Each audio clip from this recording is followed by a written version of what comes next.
Hello my friends, welcome to Milk Slinger. My name is Jennifer and today I am making a Gouda that is going to be studded with pink peppercorn. I used these already once when I made Peppercorn and put them on the outside of the cheese and they are so good. They're a little bit floral, a little bit sweet, a little bit spicy. They're less savory, but they are also savory. Like, I don't know how to describe it. Now I have already made the Gouda.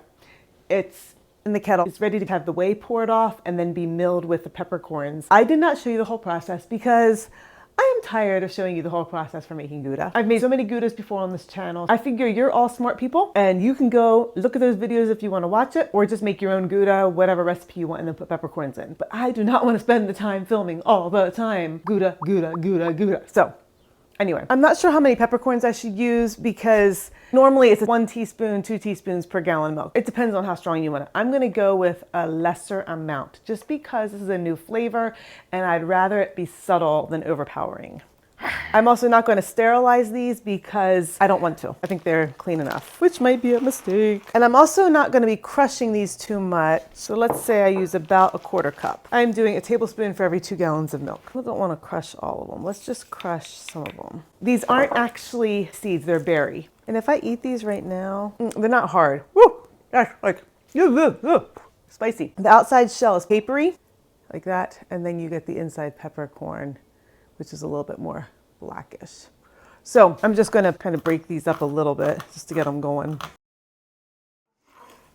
I think that'll be good enough. You could just do it like that. Look at that. Okay, now I need my kid to come in and help me. He can't come help me yet, so I have to do some of it myself.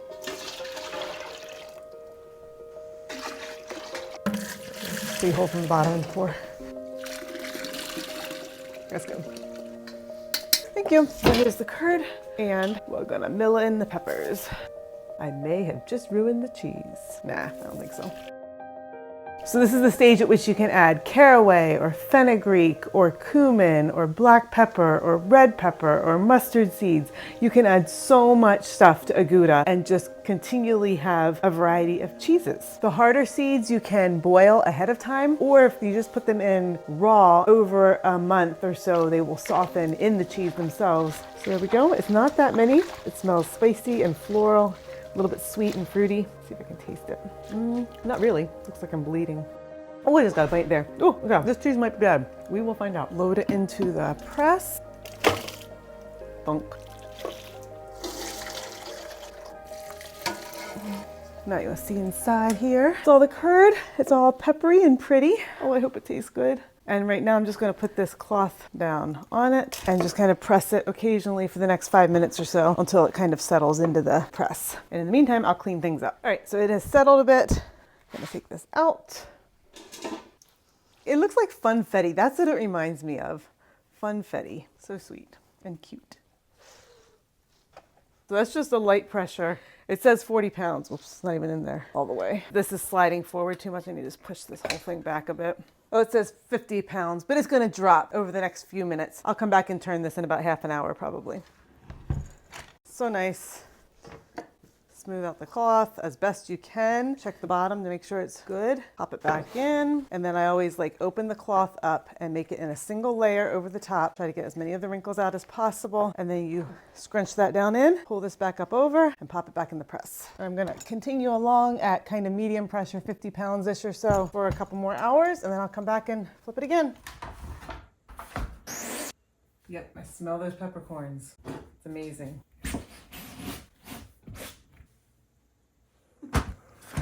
This smells like peppercorns. I can smell it from here. It's like confetti cheese.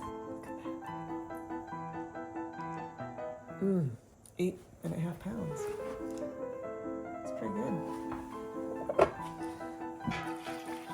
So 32 hours. So this is Wednesday night. So that means Friday morning. This comes out in the brine.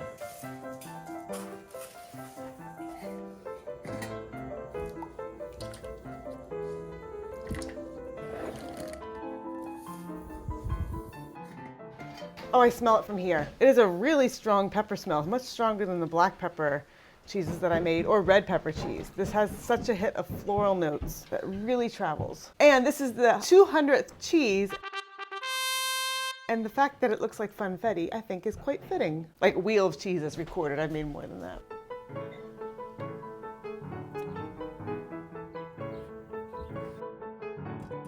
I think it's all dry and I can probably seal it today, a little bit later.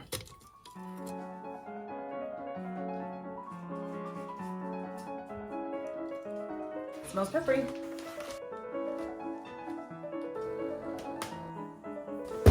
This one ages for 3 months. Today we're going to taste the pink pepper Gouda. It's 8 months old. Nope. It's 4 months old. It smells like Gouda and it smells like pink peppercorns. What do you know? You know, this part is so undignified. Ugh. Oh well.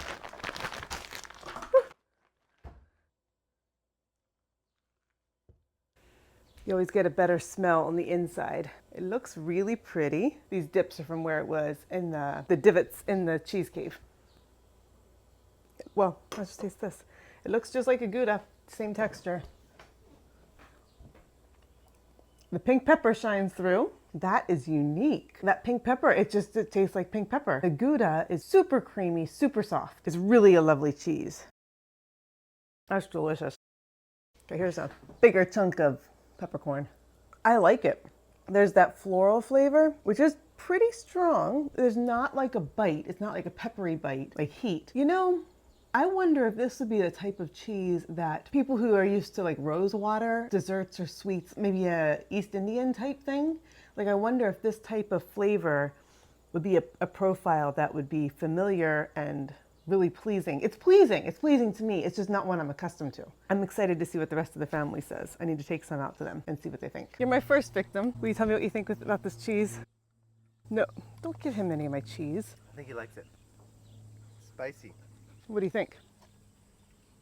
It's good. Sort of like that dry texture, like Parmesan.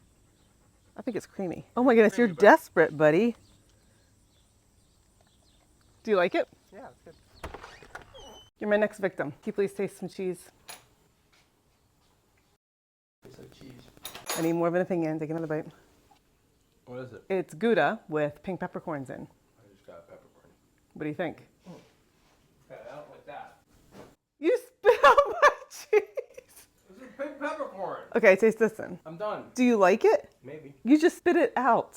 I got a big, huge peppercorn. Okay, can you taste it? One more bite. This does not have a big, huge peppercorn in it.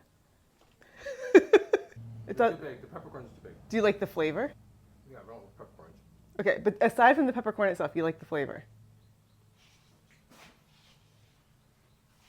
Hey, you're the one that gave it to me. Oh my goodness. Rude. Well, that was not a rave review. So I decided to try this cheese again because time has passed. I wanted to see if the pink peppercorns have intensified at all. You can see when you open the pack how it is a little bit wet inside, but there's no extra moisture. It is a firm cheese and it tastes really, really good. It does not taste sharper or like more peppery. It is still very sweet with that floral note and a little bit of spice. The cheese itself is super creamy and delicious. So I think this is just a standalone cheese that would probably be good served with a white wine, some nice crackers. Anyway, this cheese is fabulous and I highly recommend it, despite the fact that my husband spit his peppercorn out. Ignore that part.